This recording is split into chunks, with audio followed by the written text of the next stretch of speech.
Welcome to the Dreyer Drive podcast, a podcast all about siblings and the people, places, and pop culture that raised us. I'm Ryan. I am one of the sibling hosts of this podcast. My sister Jacqueline will jump on in just a second. In this week's episode, you'll hear all about Jacqueline's epic meltdown in the parking lot of her daughter's high school graduation. We'll also randomly talk about our nature-themed grade 8 valedictorian speeches. Both Jacqueline and I were valedictorian in grade 8. We'll then talk a little bit about Conan O'Brien and talk about his upbringing and how he contributed to our upbringing and how he was responsible for mine and Jacqueline's ceasefire as teenagers. And as always, at the end of the podcast, we will share a text message from a family member that makes us question why we even keep contact with family members. Oh, and you'll also hear Jacqueline's favorite story from my wife at the end of this podcast, so make sure you stick around for that. Let's get to it. So yesterday my daughter graduated. You guys were all watching via YouTube, so you got to experience an American graduation, Absolutely which is wild. Next level. I'm like, I literally, for a second I was like, wait, is Addison graduating college? Like, was I in a coma for 4 years and this is actually a college graduation? Like, I couldn't believe the amount of hoopla. Yes. The hoopla. Pomp and circumstance, as they might say. That seems to be the one that I should be using. So the thing about that is, so you guys were experiencing an American graduation, but at the same time, nobody knows anything down here about school in Canada. So I can say things like I was valedictorian and class president, and I don't have to say it was of 8th grade, which was our first graduating elementary school, and people are always so impressed, and I'm like, so 3 out of the 5 of us were valedictorian. Jonathan was the only one who was actually valedictorian of his high school graduating class, but we were both correct of our elementary graduating class, and both class presidents. And there was, I remember the first line of my grade 8 valedictorian speech, and it was, "An eagle is a big, magnificent bird." And the whole speech was about how, like, eagles, the way they teach the eaglets, I don't even know, but baby eagles, how to fly is that they bring them up and they just dump them and they fall and eventually learn how to fly. And now as grade 8 students entering high school, it's our time to learn to fly. Like, slow down in the margin. Mine was about butterflies and how, like, a caterpillar has to go into its chrysalis in order to become a beautiful butterfly. I can't believe they were both about animals. Okay, we got to talk to Jonathan. I want to go to his valedictorian address from high school where he's like, what animal? Bears go into hibernation annually. We're one-trick ponies, those porters. But I have to tell you, so we had this graduation. It's a lot down here. It made me realize, like, everything we see in movies as kids is definitely, like, an American production, because things like prom and graduation are, like, very specifically American affairs, and they're just over the top. And I had made reservations. Her graduation started at 6, and I made reservations for 8 at this restaurant so we could go out to eat afterwards. And it's, like, a really nice restaurant. It's, like, our favorite one. It's hard to get reservations there. So I was like, oh, good, we get them. On the way over, Justin's like, should we add some people to the reservation so they can come? And I was like, no, we cannot jeopardize this reservation. They will be so mad if I tried to change it at all.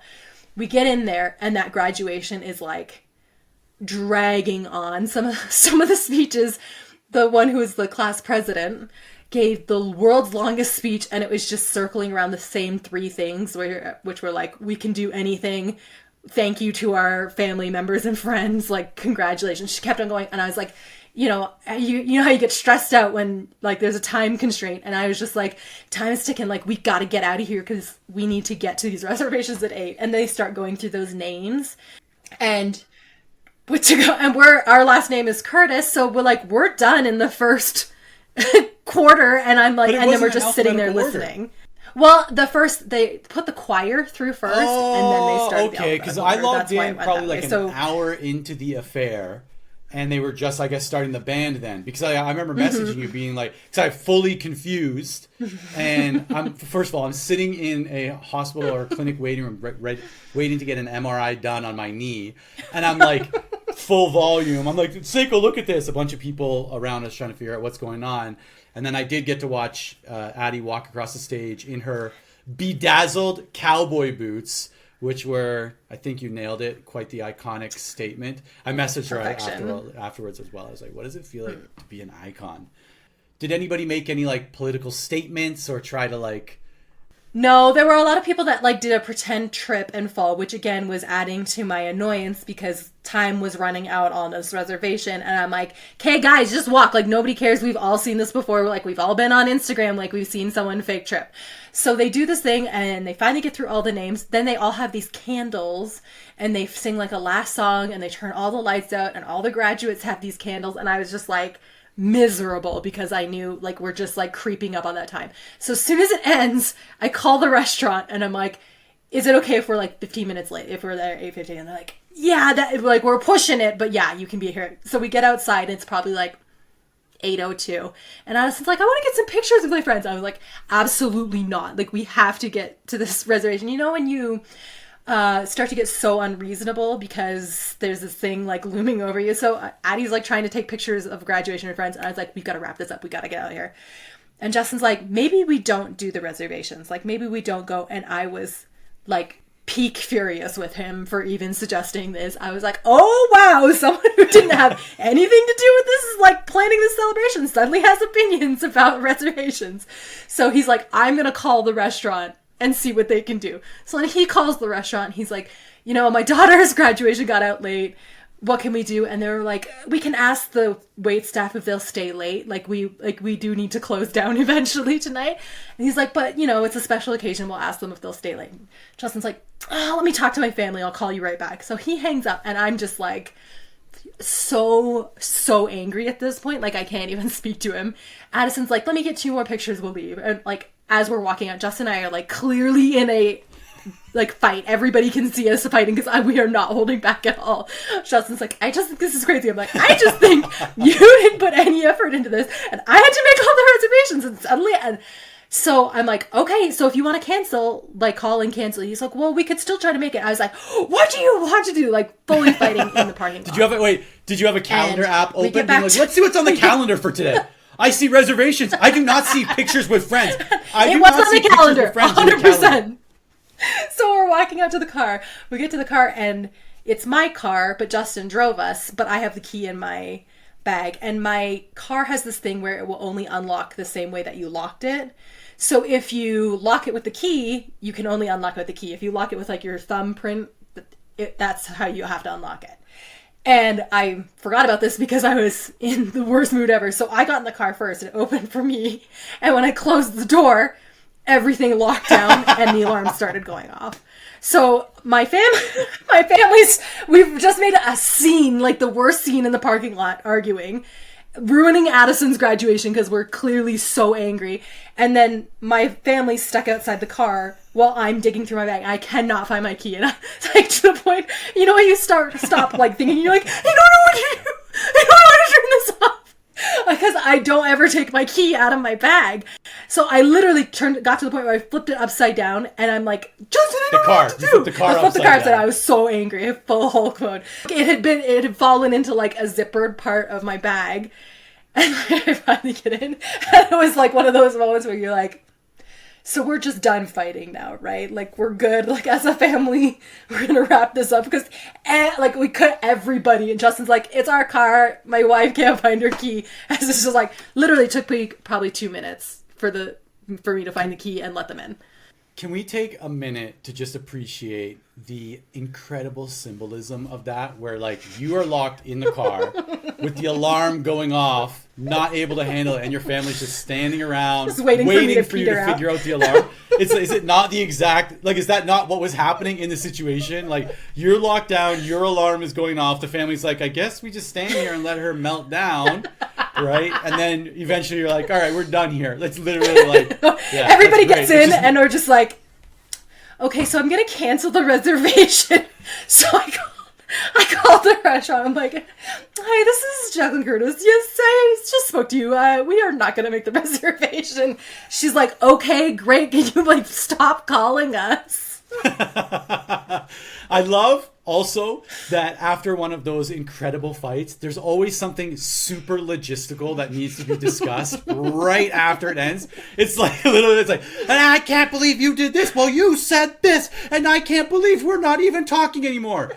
So the car has to be dropped off at the dealership tomorrow at 8:30 a.m. We got to figure out what time we're going to leave the house so that Noah can get to school, and we have to drop the car off. How are we going to make this happen? Like, there's never any, like, you can just finish the fight and continue the anger. It's like, finish the fight, and now we need to plan something.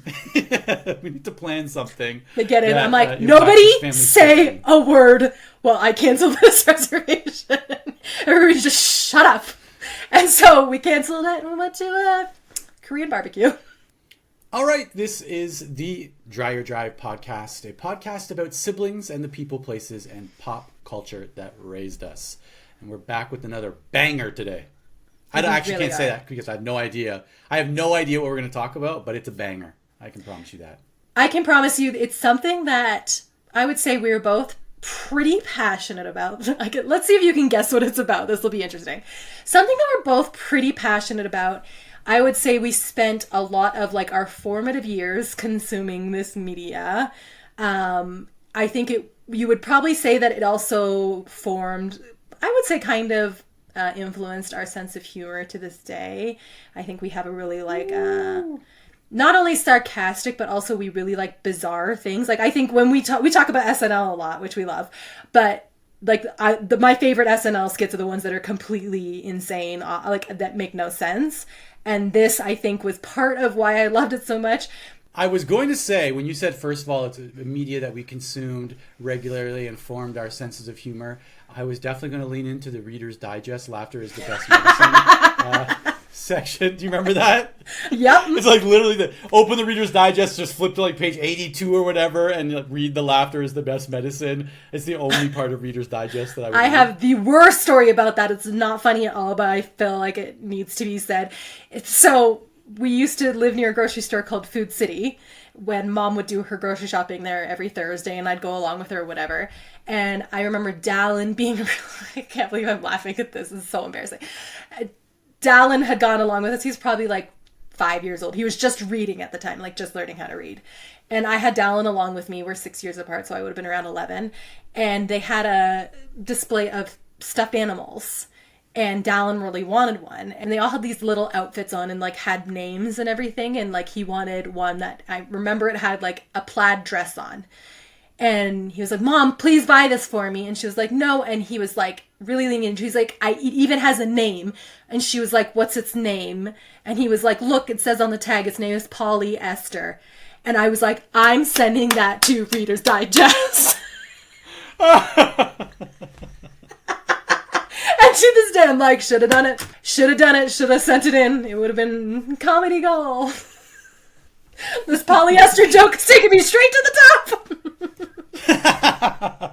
So before we jump in, okay, I've got some things that I think might be the topic. Maybe might be the topic. Let me think about it while we're discussing today's question. But I do have a question to kind of kick things off today.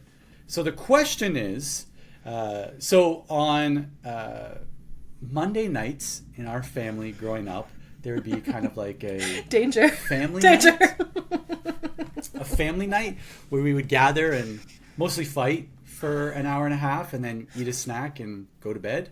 But my question today is if you could rewind the hands of time back to a random Monday night as a family and you get to bring back one game or toy or activity thing to do for an hour as a family with us all around those like childhood ages, what game or activity would it be and why?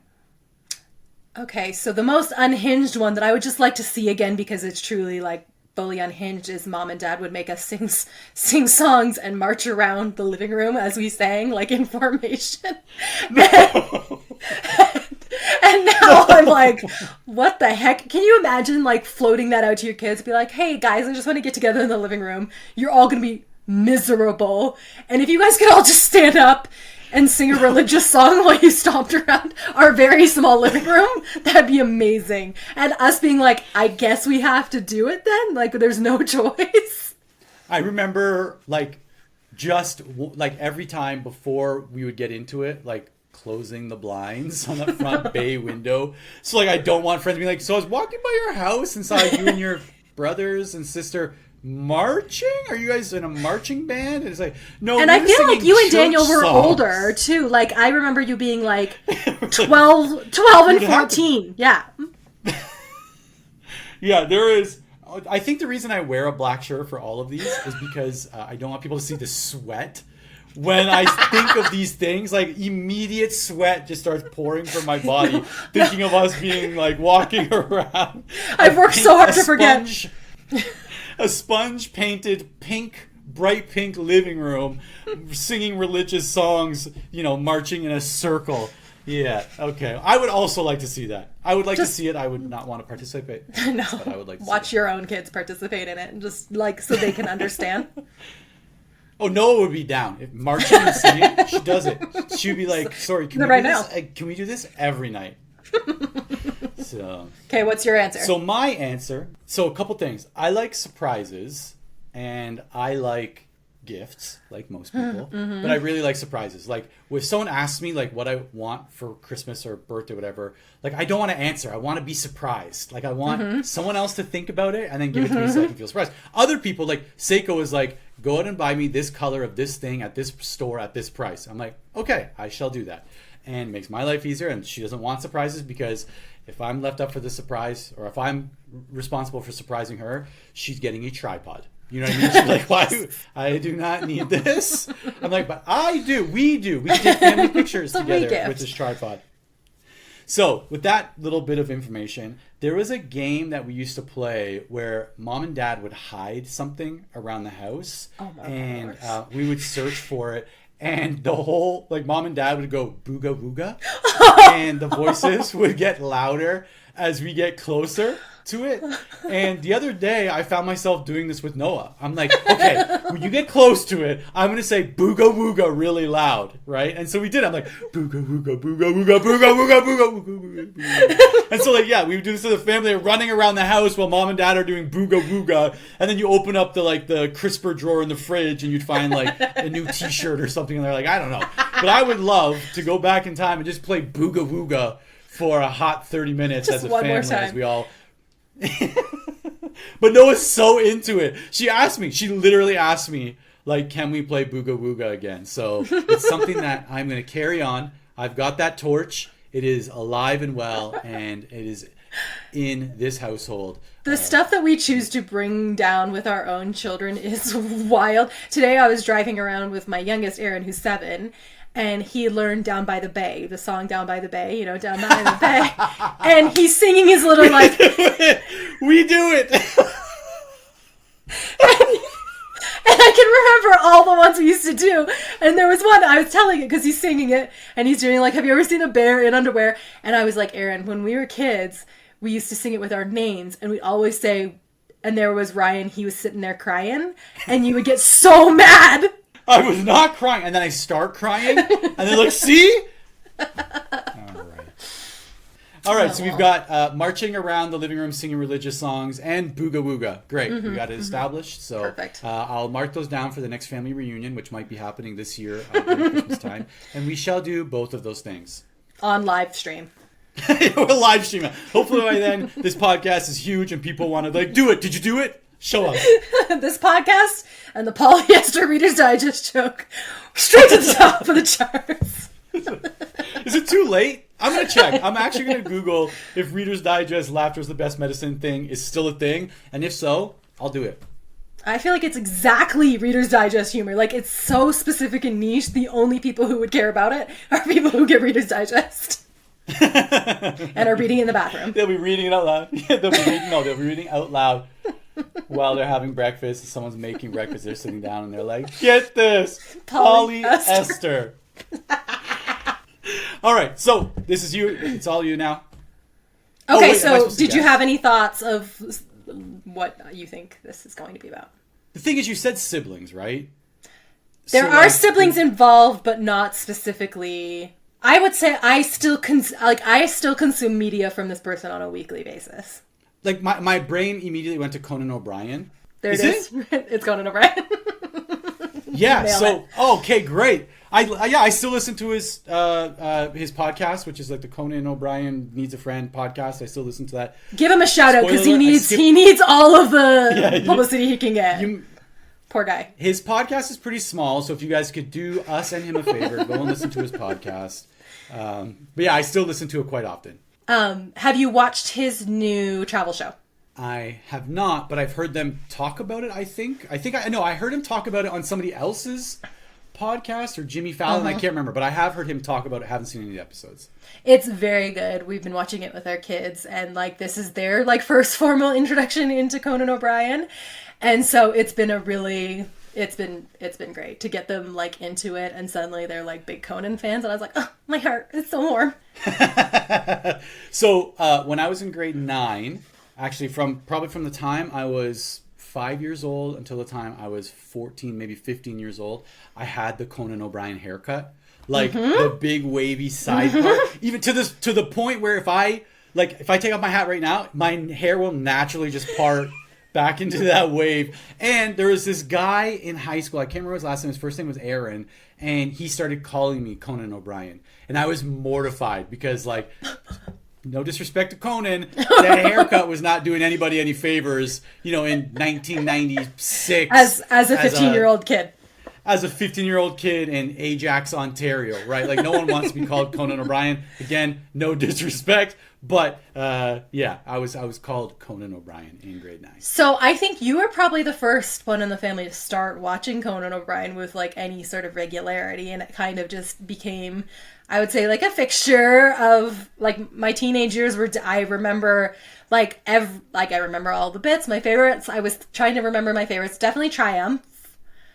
I think Triumph was in the year 2000.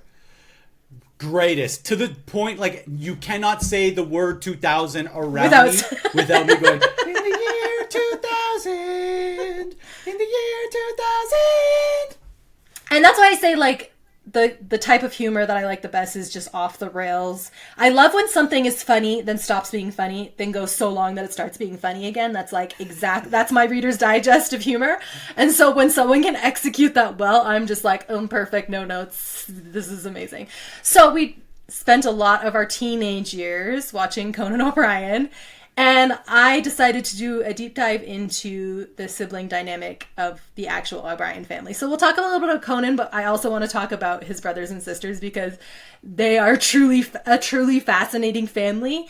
And understanding, I watched like documentaries about them, like interviews, and I'm like, oh, this makes perfect sense to me now that he is the way he is, because it's like turbo sibling energy at the end of the day. So I'll just give you a quick background. They grew up in Massachusetts. His dad is a doctor and a professor at Harvard, and his mom was one of the only 4 women graduating from Yale with a law degree when they first started offering them to women. So like incredibly like pedigreed family, very well educated. And actually, when I was reading about them, one of the most interesting tidbits I found was that, so our parents live on the East Coast of Canada now. And one of the things they talked about was they had a nanny while their parents were working, because their parents were like incredibly busy people. They had a nanny who was lower class. Obviously embarrassing. But they had a nanny who was from Prince Edward Island. And their nanny would wash their mouth out with soap when they said bad words, which was a very common problem in our house. I never had it done to me. Did you ever have it? No, I watched. I got the threat, I know Daniel obviously. Did. Dan did. I know for a fact probably at least 2 times. At least twice.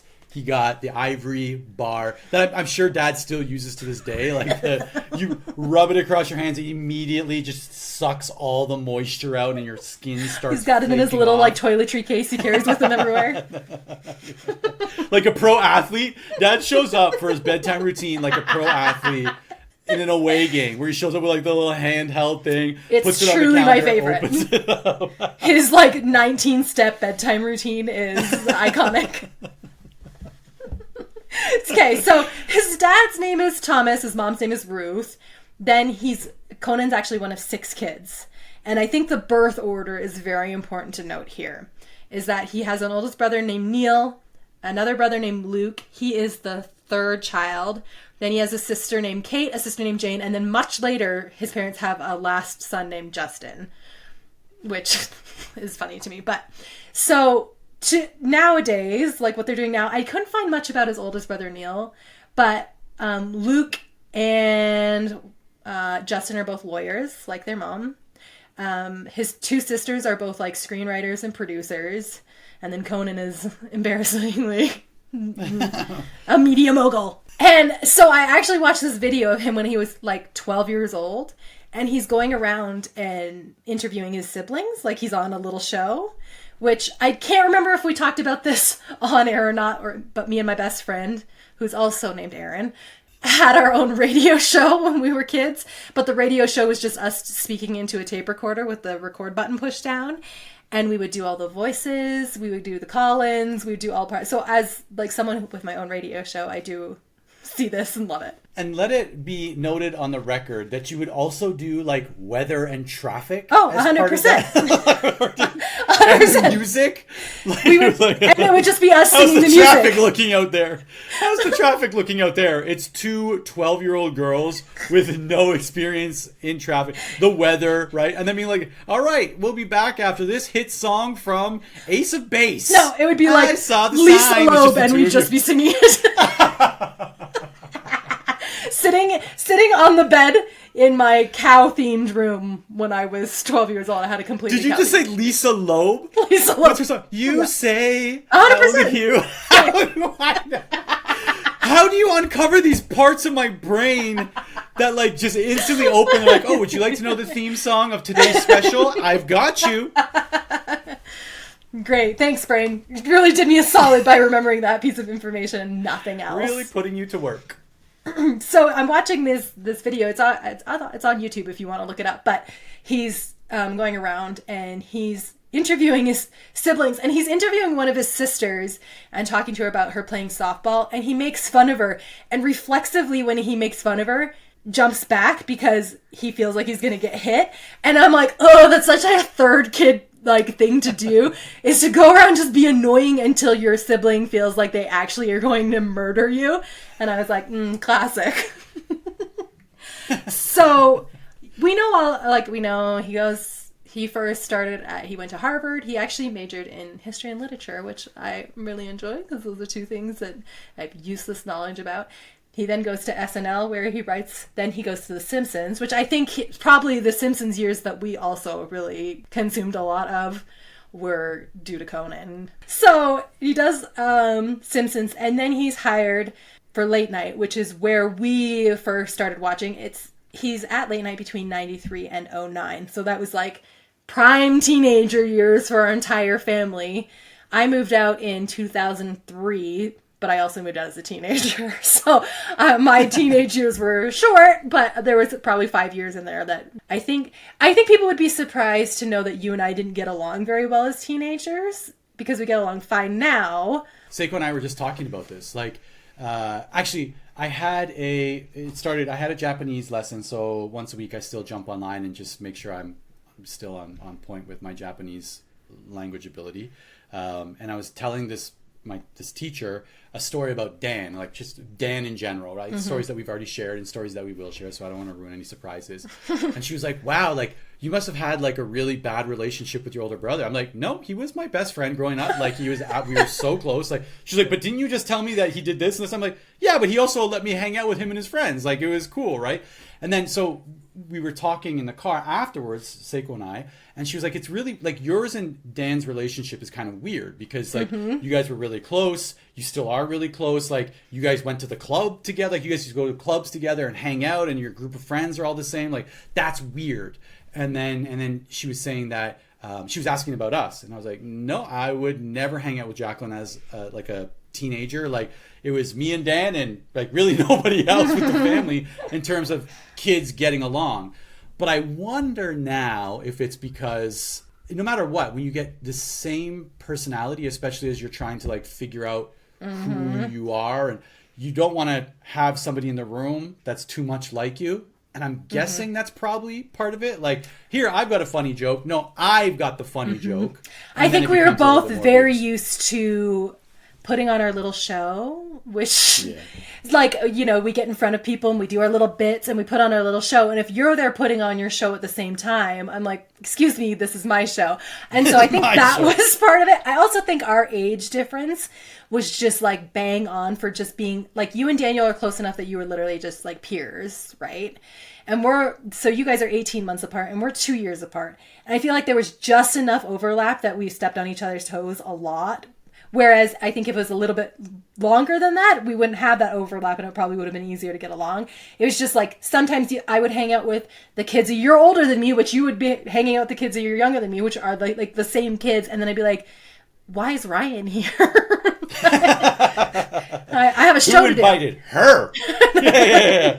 But I do feel like there were certain like ceasefires that happened, and one of the ceasefires I definitely remember like just showing up in the basement, watching an hour of Conan before bed, like while we were in high school, and that was like a rare moment of like just ceasefire because we do have the same sense of humor and we did think everything was funny. Just exiting at different times. We would enter at different times and we would exit at different times. And never speak to each other.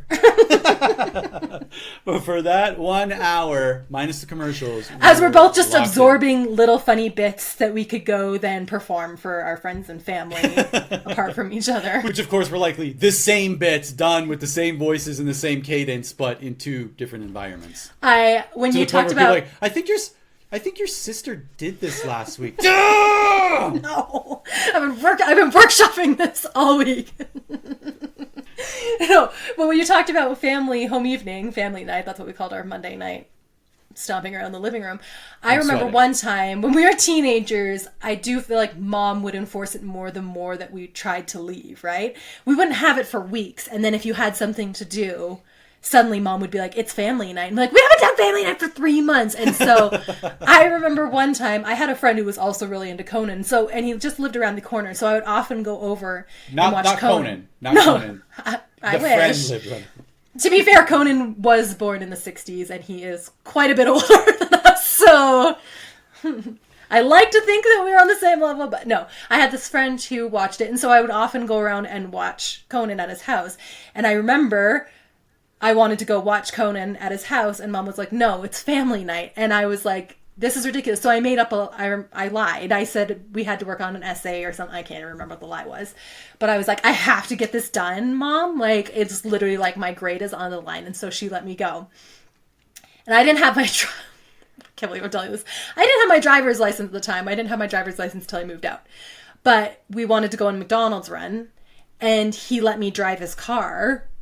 So the McDonald's wasn't far from our house, but I mean, maybe a mile, a kilometer and a bit away from the house. And so I was driving his car and mom was out and we got to a light. And I remember I was driving a car at McDonald's and mom like sees me across and is just like, and she was so mad at me. And it was one of those nights, like, there were some nights where you were like, I can't go home. Like, I literally can't walk through that door, and just stayed out as late as I could so I could sneak in quietly. And I don't think she ever really said anything, but it was definitely one of those family night. And it was all because so I could go watch Conan at someone's house. You should have just had your friend go booga wooga booga wooga in the passenger seat. Where is she? Like you're on the most extravagant scavenger hunt in your life, right? Mom, it's booga wooga. What am I supposed to do?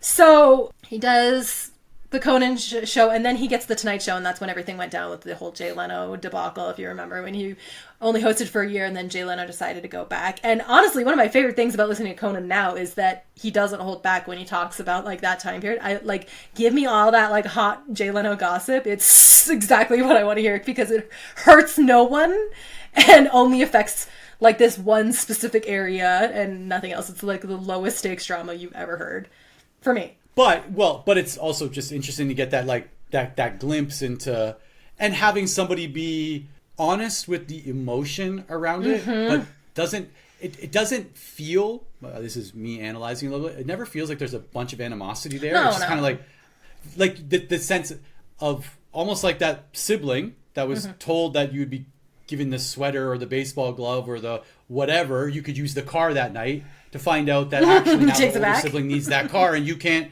drive it now. And you'd be like, what? This sucks! You know what I mean? And that's kind of like, you don't hate the older sibling for it, but you really hate the fact that it happened, and it does indeed suck. 100%. So that's when he goes on, he does his TBS show, and now he's doing his podcast and the travel show, which you should, it's called Conan O'Brien Must Go. The first episode, he goes to, it's not Finland, we're Vikings. We're Norway. He goes to Norway, and it's excellent.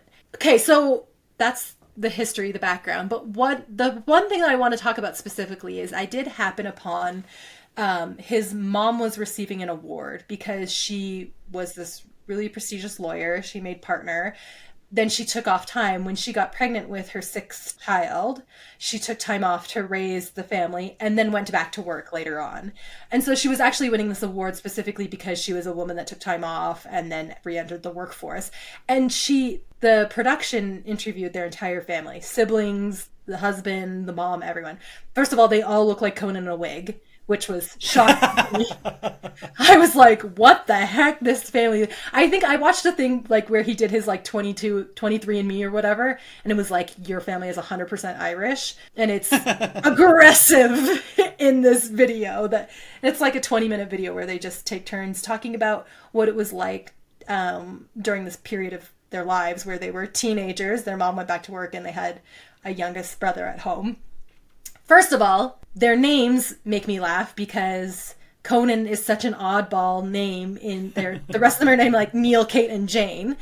And our youngest brother's name is Dallin. We all have really, I would say, pretty classic names that are formal, that have formal versions, like Daniel, Jonathan, Jacqueline. I don't think yours is. And the spelling especially, right? The French spelling of Jacqueline, I would say, like, your name is Jacqueline Rochelle. It's very dramatic, especially Ryan Scott. Ryan Scott's here, folks. Yours feels very 90s. Yeah. The paper company type name. It's definitely like an executive name. Yeah, it's right up there with like William Michael. Or Daniel's middle name is Richard. Also, none of our middle names have any sort of like significant meaning to. They're just kind of like names that sounded good to mom and dad. My mom had kept a journal at the same time that she was pregnant with me, and my original name was Brandy Lee. Ooh, I know. No disrespect to the Brandy Lees out there, but that's a horrible name. Can you imagine? I was getting my nails done today, and the girl who does my nails, she's pregnant and she's due in August. And I'm asking her about the baby or whatever, and she has a sister-in-law that she's not super close with. She's like, the strangest thing happened. My sister-in-law texted me and said, "Are you taking suggestions for names?" And she's like, no, first of all, but she didn't know what to do, so she was like, sure, like, shoot. And she was like, how do you feel about the name Jackie? And she was like, Jackie? Like, in this economy? Who would name her Jackie? And so I was dying laughing because I told her about the dog you met at the beach. Oh. Yes, the Jack Russell Terrier that joined our family photo. And it was named Jacqueline, but they were calling it Jackie for short, which is also a play on the size of the dog, if you'd like. I know, but a dog named Jacqueline just is the wildest thing I've ever heard. Like, what? Like, and my favorite thing is when little kids hear that something is named the same thing as something else that they know. So, like, Noah's, like, delight and / confusion when I'm like, hey, what's your dog's name? She's like, Jacqueline. Noah malfunctioned for a second and just kind of looked at me like, is that allowed? Like, this is a dog named the same thing as your sister, as my aunt. Like, is this even allowed? And you told me that story, and I was like strangely flattered. Like, I was like, oh wow, okay. They named it after me. Didn't know that was in circulation for dog names, but okay, let's put it in the mix. I don't know if you can see this. So the dog, you can see me dying laughing because this Jack Russell. Jackie just joining the photo. Like, the woman's like, here, can I take that photo for you? And she takes out, like, she holds my camera, the dog just goes zoom and just jumps into the family photo. Like, classic Jacqueline which is also move. a lot of Jacqueline energy. A lot of Jacqueline energy. I'm here. So, I've always thought like the oldest four of us, our names go together, like they make sense to me. But Dallin is such a wild card. Like Dallin to our family is like Conan to Kate, Neil, and Jane. Like it makes no sense in the context of our family, and it's so like I don't even know how to call it, like to even call it trendy. It would only be trendy in Utah. Like it's a very common name here. But to just have like a random Dallin growing up in Ajax, Ontario is crazy. And the craziest thing is he had a best friend named Ballin growing up.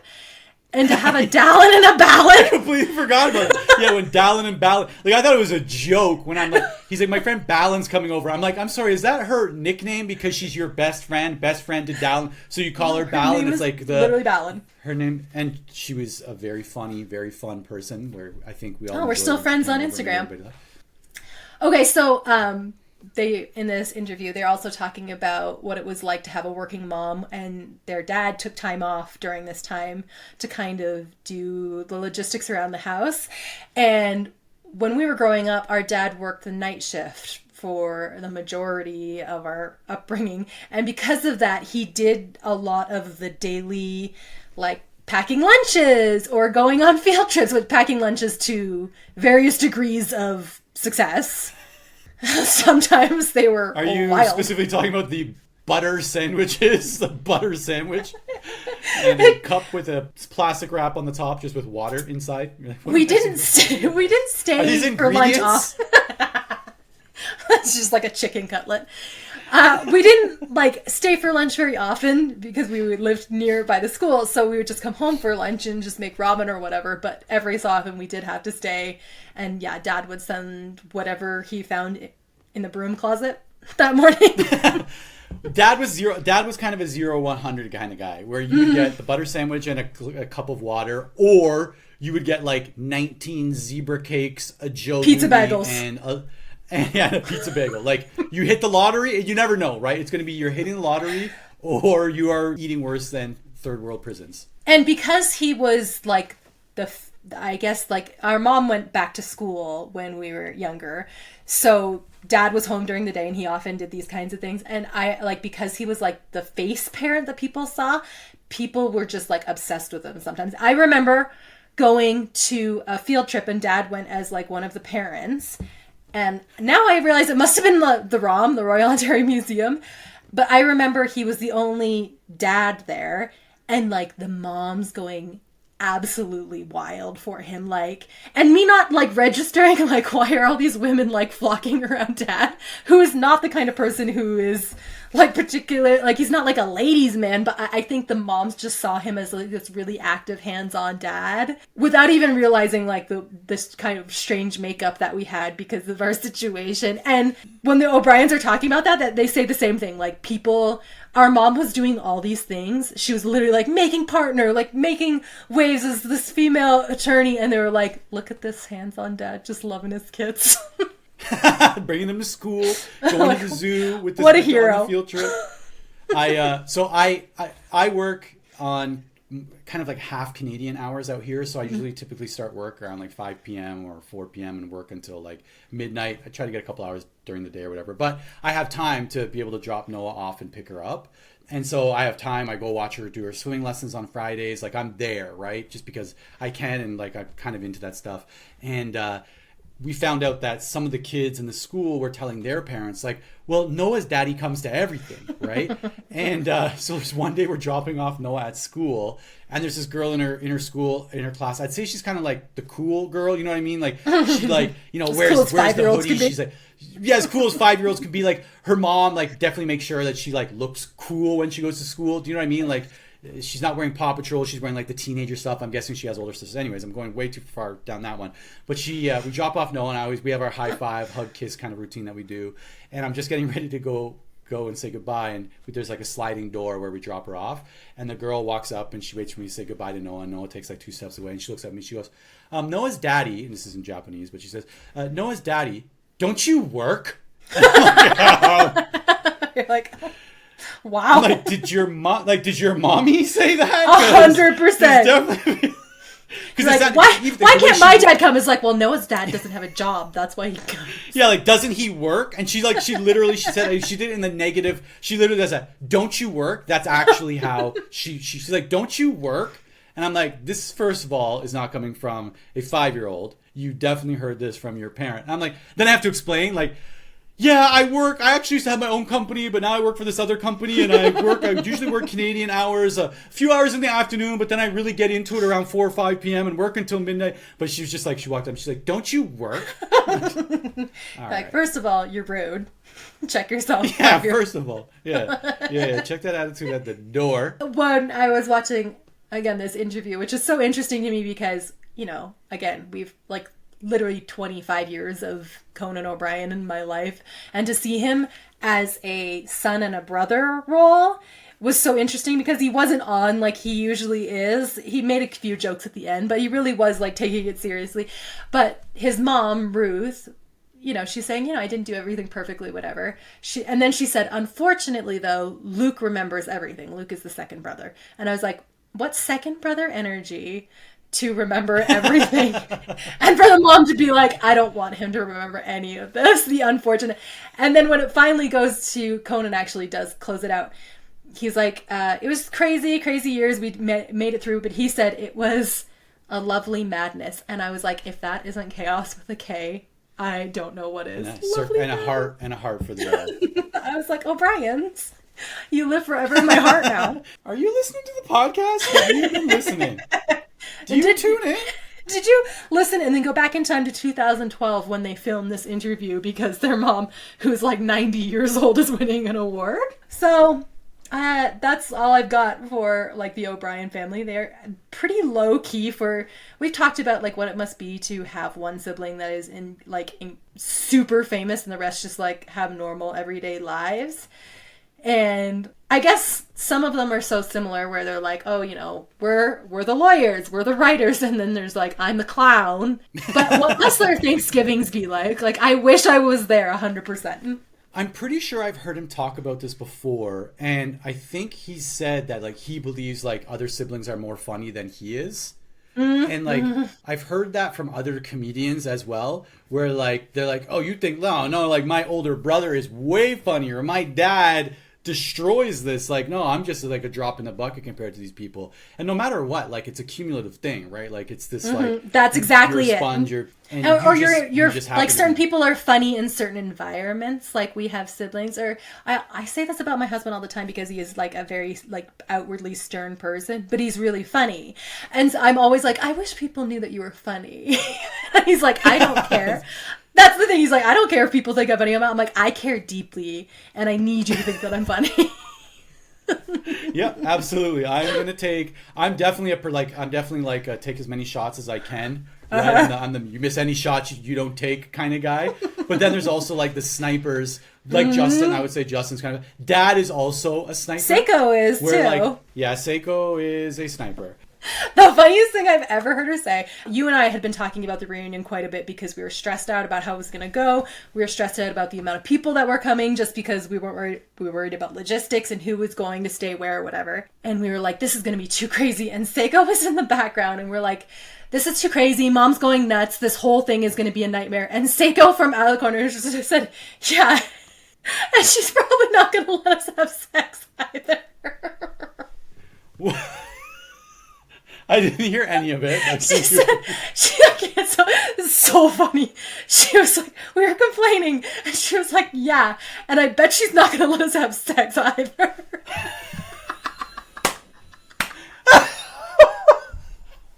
Oh, I'm crying and sweating. Oh my gosh. And I was like, Seiko.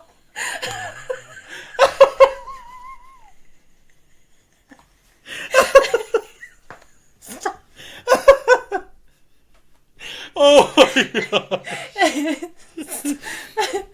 So it's like that level of funny, you can only do that like once a year. I was like, oh my gosh. And just that's such a Seiko thing too. Like when we're having video chats and she just kind of leans into the frame and she'll just crush one and then just move out, like she doesn't care about the reaction. Yeah, she doesn't want the reaction. She just, I think it's like she calls a spade and really calls out the ridiculousness, right? Like, she's the type of person you're like, yeah, so-and-so and so-and-so are going to make some food. And she'd be like, why? Last time they made it was disgusting. And you're like, that, I don't know. Yeah, but I don't know if we can say that one. Like, yeah. The unfortunate part is that most people won't get to see it because if they see any of us, we are way too into unicycle, juggling, clown nose, trying to make whatever. Or even better, I use that Seiko story for like weeks afterwards as like a funny little like tidbit to tell people. Strangers. So you get the humor from you get 100%. I totally was taking credit for that. Like, my sister-in-law said the craziest thing. And now it's Jacqueline's story. It's everyone just knows it as Jacqueline. Jacqueline, tell your story. Tell your story. My sister-in-law. But just rounding out the Conan O'Brien thing, I think it's fascinating when someone is in a large family. They're the one that kind of gets, like, extracted for what they do or how they do it, when in reality, they're actually, like, a culmination of that family, right? They're like almost like the spokesperson for that family, or the energy or the craziness. I listened to the Mike Myers book, I think, what is it? Is it just called Canada? It's just called Canada, yeah. Yeah, so I listened to that book a while ago, and same for him, like he just happens to be the spokesperson for his family, like the stuff that his dad would say, the stuff that his mom would say, the stuff that he experienced growing up and like playing street hockey in Scarborough, Ontario or whatever. Like, you just hear all of those stories and you're like, oh, like it just happened to be him that got kind of like crane game picked and put into the limelight. And obviously he worked for it or whatever. And I think the same thing is probably true for Conan when I hear him talking about his siblings, is that he just happens to be the one that got like extracted from the family and is kind of like the spokesperson or like the snapshot of all of the things that made him him. And I think that goes for every sibling, right? Like, you have a conversation with somebody and you're talking with them, but you're really kind of like getting a glimpse into like how they were raised and things that they experienced and like reference points that they might have, which is why you look at the stuff that we're talking about in this podcast. You mention something and there's kind of like an immediate reaction because it's baked into the DNA. And then just closing this out, I feel like that's what it is for Conan. We're just seeing a glimpse of like who his family was, like what his upbringing was like, and who his siblings are, and those dynamics. And you can bet that some of his best stories, right, are ones that were extracted, internalized, and then output as his own. Yeah. Not only that, I do think there is something to be said. The same thing that I think caused us to not get along particularly well as teenagers is probably what makes us get along so much better as adults, is that we all have, the five of us, we were raised in the same environment or whatever, but what we think is like a success looks wildly different based on what sibling you speak to. So there's no level of like competition. I would say that's like one of the like best parts about our family, and is that there is a very low level of competition, strictly because there is not a lot of overlap in our lives on the outside. Like, we obviously have this shared history and we talk all the time, but like your life is completely different than my life, and my life looks nothing like Daniel or Dallin or Jonathan's, and it's so easy to talk to each other and just be like, tell me what's going on, like, happy for you, cool, not what I am doing or what I even relate to, but awesome. And that only applies to like work and money type stuff. Outside of that, it's nothing but competition. Like, well, categories, I'll smoke you right now. I almost texted you guys yesterday after I got my MRI done, and the doctor came back and he said like, there's a little bit of inflammation, but your knees, and he said in the Japanese translation would be like, your knee is very pretty. And like, I almost texted you guys to just like be like, just to let you guys know, there is a porter over here with the world's prettiest knee, just to let you guys know. And I know that if I had said that, there would be like, Dan would be like, actually, last time I went to the doctor, he said, I've never seen knees as perfectly aligned. I have the knees of a 16-year-old. It would just be that. So outside of like money and work success, it is nothing but competition. Speaking of knees, and who has the best looking knees, I do have, this leads perfectly into my Unhinged text of the week. Okay. Yesterday, so my daughter, like we said, was graduating, and you guys were watching via YouTube link, and Jonathan sent me a picture of him and his partner George watching. And the funny thing about Jonathan and George is they kind of resemble each other. And so he sent this picture, and he was asking me so many questions, same as you, asking me so many questions throughout, like, what is this? How do you become second in the state in poultry? What is this theme song? Who wrote this? Whatever, because they did a theme song. Why are people wearing Christmas garland around their neck? What are those pins on their But the best text collars? I received, I hopefully this comes through, is just him and George, both of their feet and knees. That's Addison's graduation. And that's them watching it. And the best part was I sent this to Addison while she was in line waiting. And the person behind her, it came up on her phone. And he was like, what? Why do you have a picture of a couple of... He was like, put those dogs away. And she was like, those are just my supportive uncles. And for those who are listening and not watching this, it is 2 hairy feet on an ottoman, perfectly framing a television, which is showing the YouTube commencement stream address. of Addie's commencement address. All right, well, that was a fun little trip down the Conan O'Brien pedigree family. I guess family. I was looking at family tree charts today to try and figure out birth order, and literally, like, my internet history over the past 5 weeks is like so insane because of this. I want the police to confiscate your computer and realize that you're actually just a stalker. You're like, look, she's stalking all these famous siblings. She's definitely plotting something diabolical. She's super into the Ninja Turtles and Conan O'Brien. And the Plantagenets. What a Renaissance woman. All right. Well, that was fun. We will see and talk to and see and voice ourselves next week. Good call. Next time. Next. This is a really strong ending. I'm going for a really strong one here. But yeah, probably. Thank you for that. And we will talk to you all again